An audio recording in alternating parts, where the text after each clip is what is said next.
In 1720, something extraordinary happened.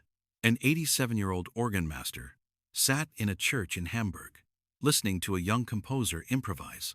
Halfway through, he stopped the music. He stood up, and he began to weep. What was he hearing? What was so powerful that it broke a man who had heard everything? Today, you're about to discover the answer. This is Bach's BWV 653, the piece that made a legend cry.